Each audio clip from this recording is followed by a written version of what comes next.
Alrighty, my box looks a little different just because my box opens like this. It slides out versus opening it. So we just kind of had to work with what we have.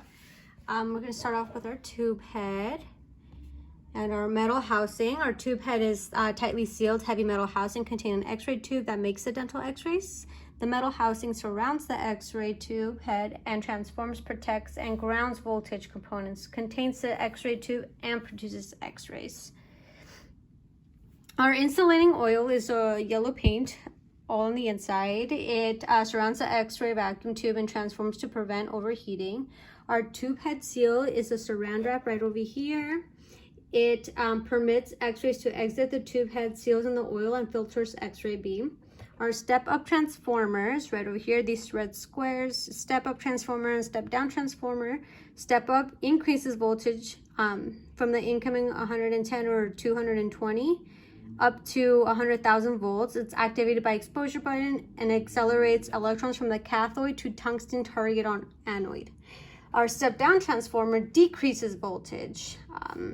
It is activated when control panel power is turned on. It causes release of outer shell electrons from the tungsten atoms in the filament.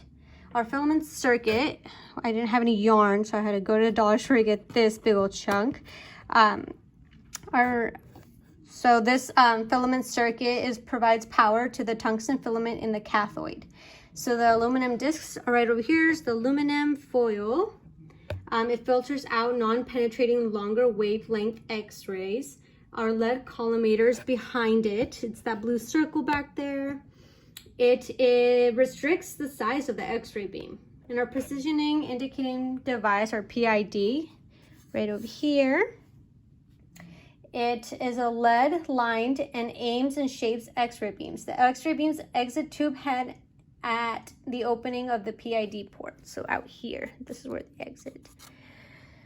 Alrighty, and our x-ray vacuum tube is the water bottle. I put the sticker over here on this side. It is the leaded glass tube containing cathode and anode.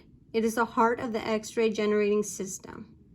The Berlewin, sorry, I can't pronounce it, window is the small number of x-rays exit the x-ray vacuum tube through this unleaded glass window, which is right over here.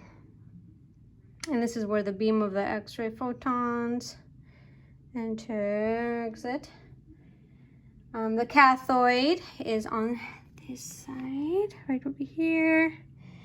It supplies electrons needed to generate x-rays, is negatively charged. The components are the tungsten wire, which is this yellow. Our tungsten wire, tungsten filament produces electrons when heated, and the molybdenum cup focuses electrons in a narrow beam toward the tungsten filament, so it's this cup.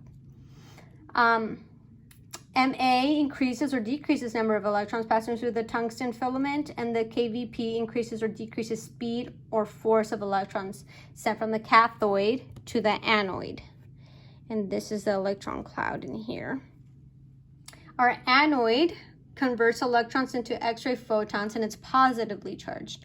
The components are the water-thin tungsten plate embedded in solid copper rod, the tungsten target, which is down here, filament to the target. It serves as a focal spot and converts x-rays into the photons, producing two types of x-rays, general radiation and characteristic radiation. The copper stem is this cup, dissipates heat away from the tungsten target. And our electron cloud can be seen in here between the filament and the target. Yeah, beam of photons. That's pretty much it. Got an outside view.